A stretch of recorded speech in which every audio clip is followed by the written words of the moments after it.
Right, so hey everyone and welcome back to another budget photography video. So, in 2019, Canon released the Canon R5, an absolute beast of a camera.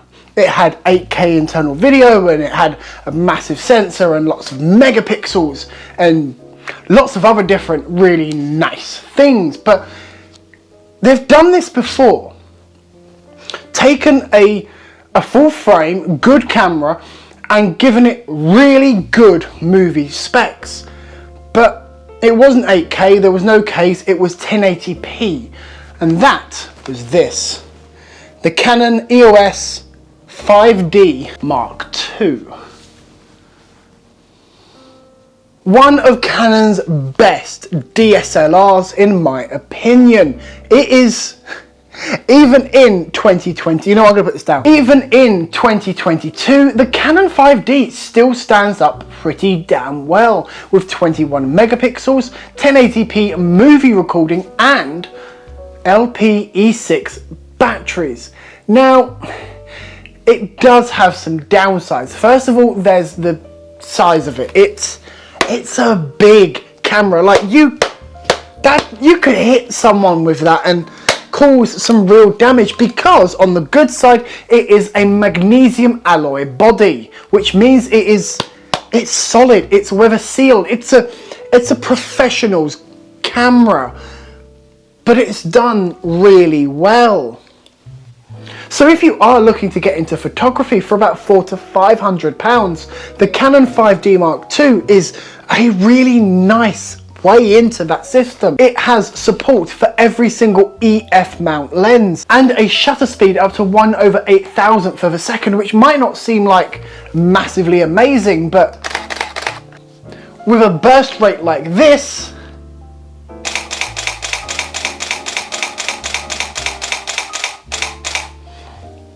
it's pretty good.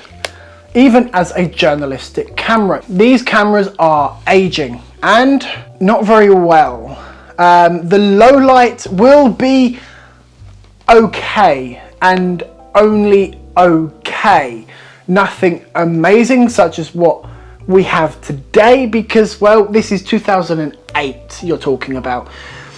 There is no continuous autofocus in movie mode. So if you want to record a movie, you have to lock focus, which is perfectly fine because, well, a lot of people already just lock focus and record. But continuous autofocus on Canon with their famous, I don't remember what it's called, but their famous continuous autofocus that I'm actually using right now on this camera and this camera, although this camera is not very good, but this camera has it better.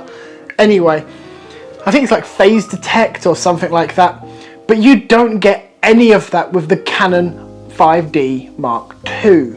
But these are modern benefits on modern cameras, and the Canon 5D Mark II is not a modern camera. Now, images out of the 5D Mark II's 21 megapixel sensor do look pretty damn good, if you ask me, even in 2022. They are sharp, they are what you would expect from, well, a Canon CMOS sensor. Now, I can't have too many good sides without some downsides, and that is primarily its system of storage. Most cameras nowadays use some sort of SD card, but back then in 2008 it was using one of these. A CF card, a compact flash card, which is still used today in many cameras, but not as many as 2008. Now, don't get me wrong, I personally prefer CF cards over SD because, well, it can usually write faster. Now, yes, the downside to CF cards is the fact that they are just expensive.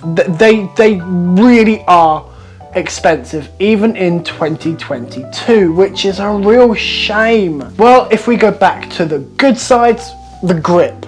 This is a big camera, and because it's a big camera, you get a big grip, a nice big grip, just grippy, and it's nice. I've got big hands, I need a big grip.